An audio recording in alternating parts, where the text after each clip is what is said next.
गोलियों से की हत्या, मां कमरे में थी। मौके पर पहुंचा चाचा, खून से लथपथ मिली राधिका। पुलिस ने किया खुलासा, आरोपियों की भूमिका। पहले गुमराह करने की कोशिश, फिर टूट गया पिता। बेटी की कमाई खाने का ताना देते थे लोग। गुरुग्राम के सेक्टर 57 इलाके से गुरुवार को एक दिल दहला देने वाला मामला सामने आया, जिसने पूरे शहर को झकझोर कर रख दिया।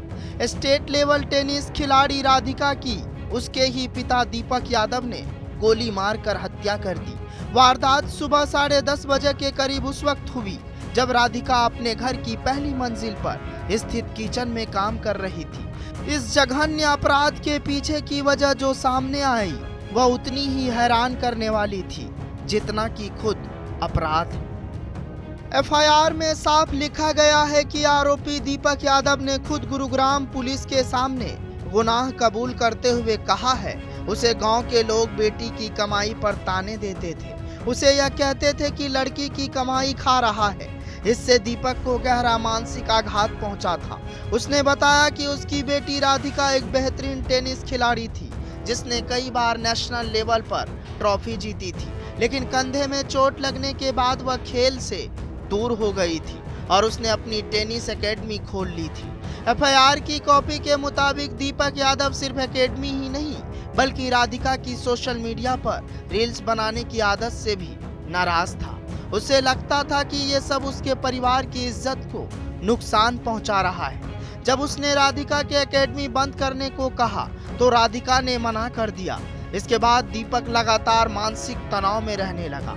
एफआईआर में उसने बताया कि जब वह दूध लेने गांव वजीराबाद जाता था तो लोग राधिका की सोशल मीडिया उपस्थित और एकेडमी को लेकर ताने मारते थे, जिससे उसे गुस्सा आता था। वारदात के दिन सुबह दीपक ने अपनी लाइसेंसी 32 बोर की रिवॉल्वर निकाली और जब राधिका रसोई में थी तब उसकी कमर के पीछे से 3 गोलियां दाग दी। उस समय घर की पहली मंजिल पर सिर्फ 3 लोग मौजूद थे, दीपक यादव, उसकी पत्नी मंजू यादव और बेटी राधिका। एफआईआर के अनुसार मंजू यादव बुखार के कारण अपने कमरे में आराम कर रही थी और उसे सिर्फ गोली चलने की आवाज सुनाई दी थी। गोली की आवाज सुनकर दीपक का भाई कुलदीप यादव और उसका बेटा पीयूष तुरंत मौके पर पहुंचे। उन्होंने देखा कि राधिका किचन में खून से लथपथ पड़ी थी और ड्राइंग रूम की मेज पर रिवॉल्वर रखी थी, जिसमें 5 फायर के खोल और एक जिंदा कारतूस मौजूद था। राधिका को तुरंत ही हॉस्पिटल सेक्टर 56 ले जाया गया, जहां डॉक्टरों ने उसे मृत घोषित कर दिया। राधिका के चाचा कुलदीप ने भी पुलिस से आशंका जताई थी कि राधिका की हत्या उसके भाई ने ही की है। उन्हीं की शिकायत पर पुलिस ने दीपक के खिलाफ मामला दर्ज कर आगे की जांच शुरू की। इसमें कल सेक्टर 56 पुलिस स्टेशन को एक इन्फॉर्मेशन एक प्राइवेट हॉस्पिटल से मिली थी कि एक लड़की है जिसको कि कुछ गोलियां लगी हुई हैं, तो हॉस्पिटल में है। इसके ऊपर हमारी पुलिस की टीम हॉस्पिटल पहुंची थी तो पाया गया था कि वो युवती थी जो डेड अवस्था में थी। उसके घर पहुंच करके पुलिस के द्वारा पता गया तो पाया गया कि उसका नाम राधिका था, जो कि 25 वर्षीय युवती थी और ये कोई टेनिस अकेडमी चलाती थी। तो पुलिस के द्वारा इसमें कंप्लेंट मिलने के ऊपर एफआईआर रजिस्टर कर ली गई थी। इस घटना को अंजाम देने वाले इसके पिता जो दीपक थे उनको पुलिस के द्वारा अरेस्ट कर लिया गया था। जो घटना में प्रयोग किया गया वेपन था, एक वो लाइसेंसी वेपन था, उसको पुलिस के द्वारा स्पॉट से सीज कर लिया गया था। इसमें पुलिस के द्वारा एक्यूज से इंटरोगेशन की गई है, पूछताछ की गई है, तो उनके द्वारा इसमें बताया गया है कि वो उसके टेनिस अकेडमी चलाने से नाराज़ थे, जिसको कि बंद करने को लेकर वो काफ़ी बार बोल चुके थे। एक्यूज़ का कहना था कि वो आर्थिक रूप से बिल्कुल समृद्ध है, तो उसकी लड़की को कोई भी ट्रेनिंग अकेडमी चलाने की ज़रूरत नहीं है, परंतु बार बार मना करने के बाद भी वो ट्रेनिंग अकेडमी चलाती रही और उसने बंद करने से मना कर दिया। इसी बात के ऊपर कुछ पारिवारिक विवाद हुआ और ये गुस्से में आकर के उन्होंने अपने लाइसेंसी वेपन से 3 गोलियां मार करके अपनी बेटी की हत्या कर दी। एक्यूज़ को अरेस्ट कर लिया गया है, उसको आज कोर्ट में पेश किया जा रहा है। सर, सीक्वेंस ऑफ क्राइम क्या था? कल सुबह ये लोग घर पे थे, उस वक्त क्या हुआ, घर पे कौन कौन मौजूद था? देखिए, अभी जो पुलिस के द्वारा केस की इन्वेस्टिगेशन की जा रही है, जैसे ही पुलिस को इन्फॉर्मेशन मिली पुलिस हॉस्पिटल गई, उसके बाद घर की विजिट की गई है। वहाँ से जो भी साइंटिफिक एविडेंसेस थे पुलिस की साइंटिफिक एविडेंस की टीम के द्वारा वो कलेक्ट किए गए हैं। जो भी पूरा ही इन्वेस्टिगेशन पुलिस के द्वारा एक साइंटिफिक तरीके से किया जा रहा है। फिलहाल तक जो चीज़ें सामने आई हैं उसमें वो जो पिता थे वो अपनी बेटी के टेनिस अकेडमी चलाने से नाराज़ थे और इसी नाराज़गी के चलते उन्होंने इस हत्या की वारदात को अंजाम दिया है। तो क्या गोली चलाने के बाद मौके से फरार हो गए थे? अरेस्ट कहाँ से किया जी, गया? पुलिस की टीम जब घर पहुंची थी तो उनको वहीं पाया गया था, वहीं से उनको पुलिस के द्वारा डिटेन करके और लीगल प्रोसीडिंग के बाद में अरेस्ट किया गया है। और लड़की को हॉस्पिटल कौन लेके गया था? अभी पुलिस के द्वारा एक डीप इन्वेस्टिगेशन इस केस में की जा रही है। जैसे जैसे फैक्ट इन्वेस्टिगेशन सामने आएंगे उसके according further course of action वो जारी रहेगा। ये जो लड़की है सर, इसकी प्रोफाइल क्या है, कहाँ तक खेली? देखिए, मैंने आपको बताया कि जो लड़की थी वो एक पूर्व टेनिस प्लेयर थी और फिलहाल में एक टेनिस अकेडमी वो चलाती थी, जिस अकेडमी के कारण ये पूरा विवाद उत्पन्न कहाँ हुआ था। पर टेनिस अकेडमी थी? वो गुरुग्राम में ये टेनिस अकेडमी चलाती थी। और ये इनके पिता, इनकी क्या प्रोफाइल है? इनके पिता का रेंट का बिजनेस है, अच्छी खासी उनकी इनकम है, काफ़ी उनको किराया आता है और आर्थिक रूप से समृद्ध व्यक्ति हैं।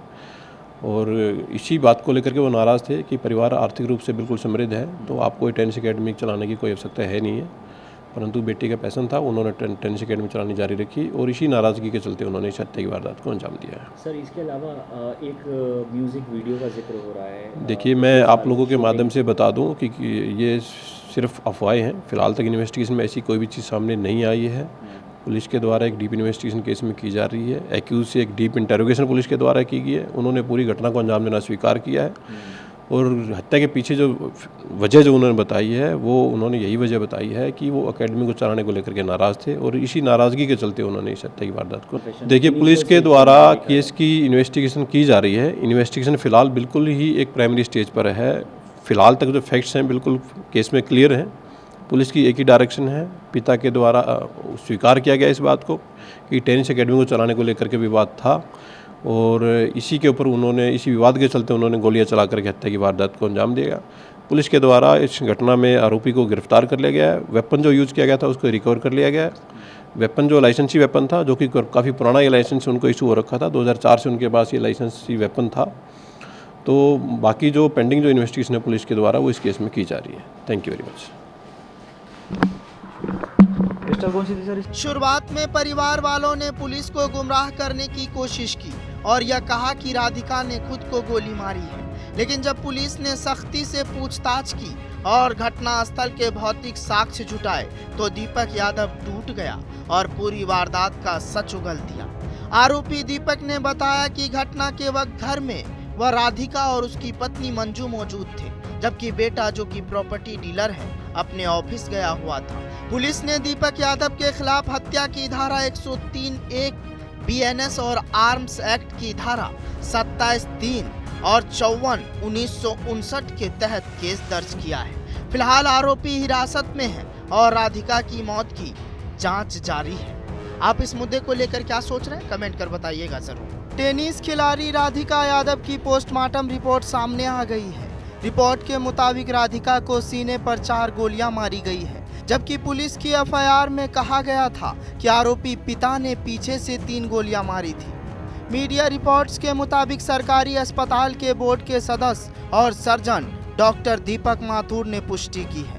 राधिका को 4 गोलियां मारी गई और सभी गोली के निशान उसके सीने पर पाए गए हैं। डॉक्टर माथुर ने बताया कि सभी गोलियां शरीर से निकाल ली गई है और फॉरेंसिक जांच के लिए भेज दी गई है। पोस्टमार्टम रिपोर्ट के अनुसार एक गोली आर पार निकल गई थी, जिससे 2 जगहों पर जख्म हो गए, जिसमें भ्रम की स्थिति पैदा हो सकती है। पोस्टमार्टम में कुल 4 गोली के जख्मों की पुष्टि हुई है। ब्यूरो रिपोर्ट, जनतंत्र टीवी।